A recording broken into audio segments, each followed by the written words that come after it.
Assalamualaikum warahmatullahi wabarakatuh. Selamat malam, salam sejahtera untuk kita semua.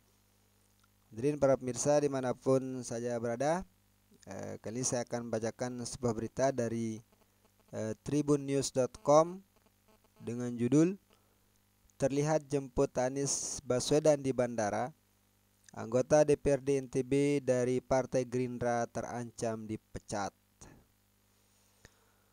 tribunnews.com, Mataram. Terpantau menyambut bakal calon presiden Partai Nasdem Anies Baswedan di Bandara Lombok pada Senin 30 Januari 2023. Pagi, anggota DPRD NTB asal Partai Gerindra, Mori Hanapi, akan diberi sanksi oleh partainya. Ketua UKK DPD Gerindra NTB Sudirsah Sujanto mengatakan, sikap yang ditunjukkan Mori Hanapi menunjukkan etika politik yang tidak baik dalam berpartai. Sanksinya bisa sampai pemecatan dan PAW. Tidak boleh satu kadar pun yang membalilu, apalagi sampai menjemput baca pres dari partai lain. Jelas anggota DPRD NTB itu kepada Tribun Lombok, Senin 30 Januari 2023. Semua kadar, kata Sudirsah, harus tunduk dan tegak lurus terhadap keputusan partai yang merupakan hasil Rapimnas tersebut. Artinya, keputusan itu harus diikuti seluruh kader ke bawah, fraksi, pengurus partai sampai ke anak ranting, katanya.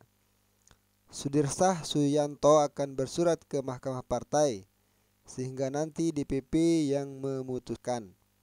Jadi kita serahkan bukti-bukti, imbuhnya.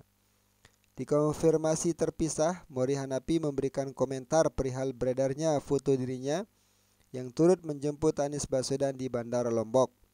Mori menjelaskan fakta sebenarnya bahwa kebetulan dirinya berada di bandara sebagai ketua KONI akan menuju Bima dalam agenda persiapan Porprov NTB yang akan berlangsung 18 sampai 26 Februari 2023. Saya ke bandara kebetulan mau ke Bima agenda Porprov. Kebetulan saja, jelas Mori Hanapi. Sebagaimana diketahui, Mori Hanapi setahun terakhir menjadi sorotan pasca dicopot oleh partainya Gerindra dari posisi wakil ketua DPRD NTB. Sejak itu, hubungan politisi asal Bima di internalnya kurang harmonis hingga kerap diisukan pindah partai. Ya. Itu para pemirsa terkait dengan aksi pecat memecat. Ya. Kali ini menimpa salah seorang anggota DPRD Provinsi Nusa Tenggara Barat, Mori Hanapi. Dia merupakan kader Partai Gerindra yang saat ini menjabat sebagai anggota aktif dari anggota Dewan Aktif ya di Provinsi Nusa Tenggara Barat. Dia terpantau atau dia terlihat pada saat Anies Baswedan berkunjung ke Provinsi Nusa Tenggara Barat. Media menangkap atau mungkin salah satu oknum atau lawan politik mungkin yang melihat dia dia turut serta dalam menjemput Anies Baswedan, dalam penjemputan Anies Baswedan di Bandara Internasional Lombok. Padahal kita ketahui bersama ya, Partai Gerindra memiliki calonnya sendiri, yaitu Prabowo Subianto. Maka dari itu ketika ada kader dari Partai Gerindra yang tidak mendukung Prabowo Subianto atau mendukung capres lain dari partai lain baik secara langsung maupun tidak langsung, maka pasti dia akan mendapatkan sanksi, apakah sanksi berat ataukah dari sanksi terberat sampai sanksi ringan, tergantung pada tingkat kesalahannya. Mengapa demikian ya? Karena memang sistem kepartaian kita kan ketua umum partai itu dia bagaikan raja. Dia bagaikan apa ya? Dia bagaikan raja yang semua titahnya, semua perkataannya itu harus diikuti. Artinya kebijakan DPP itu harus diikuti oleh semua kader partai. Ya, tidak boleh misalnya ketika DPP mengatakan A terus dia mengatakan B, itu maka siap-siaplah si anggota yang mengatakan B itu untuk dipecat atau digantikan posisinya dalam jabatan politik tertentu. Eh, Kenapa saya mengatakan ketua umum itu bagaikan raja ya dalam partai politik? Contoh saja pada pemilihan legislatif pada tahun 2009, 2019 mohon maaf. Ini juga terjadi di Partai Gerindra itu sendiri, di mana Mulan Jamilah atau istrinya Ahmad Dhani yang menjadi anggota dewan aktif saat ini, pada saat itu pada dalam urutan suara ya, dia berada di urutan kedua ya. Saya lupa siapa namanya calon legislatif yang berada di urutan nomor satu. Kan tapi karena mungkin ya Mulan Jamila ini lebih dekat ketimbang dengan daripada anggota partai yang nomor satu itu, maka sebelum dilakukan pelantikan terhadap calon menang ya, maka calon nomor satu ya yang mendapat suara nomor satu itu dipecat oleh Partai Gerindra ya. Pada saat itu dipecat oleh Partai Gerindra, maka setelah dipecat otomatis dia tidak bisa dilantik sebagai anggota Dewan Perwakilan Rakyat. Setelah dipecat, maka naiklah si pemilik suara nomor 2 yaitu Mulan Jamila. Ya, meskipun pada saat itu terjadi dinamika, terus si calon yang dipecat itu juga akan melakukan gugatan ke pengadilan, tapi sampai pada hari ini ya tetap dia tidak bisa bisa menang melawan partai, dan yang dimenangkan adalah Mulan Jamilah sampai pada hari ini.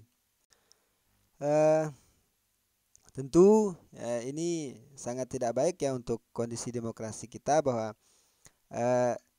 seorang kader partai atau seorang anggota partai itu dia harus mutlak tunduk dan patuh kepada ketua umumnya. Tidak boleh melakukan protes, tidak boleh melakukan tidak boleh piwal dari ketentuan atau keputusan yang telah ditetapkan oleh ketua umum. Dan ini tentunya pernah dikritik oleh Fahri Hamzah terhadap partai PKS pada saat itu, pada saat dia bertentangan ide atau pendapatnya dengan pimpinan pusat, maka dia dipecat dari kepengurusan PKS.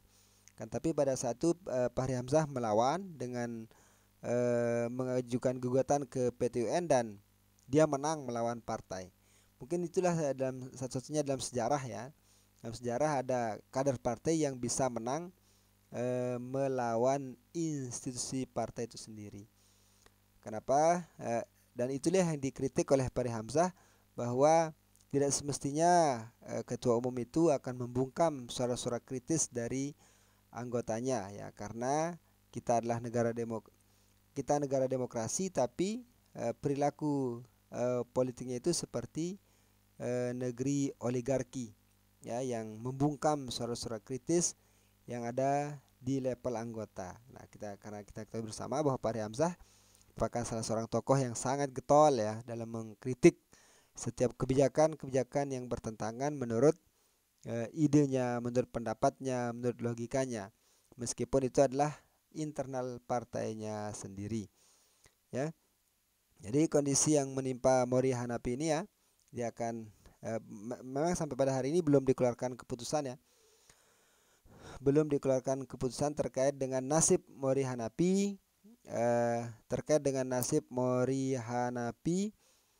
terhadap di anggota legislatif. Kondisi demikian juga pernah terjadi di NTB juga ya. Pada saat itu salah seorang anggota DPR aktif ya di DPRD provinsi tingkat 1 ya, Sudartawan, juga dipecat dari keanggotaan di PAW ya, dari keanggotaan Partai Demokrat pada saat itu.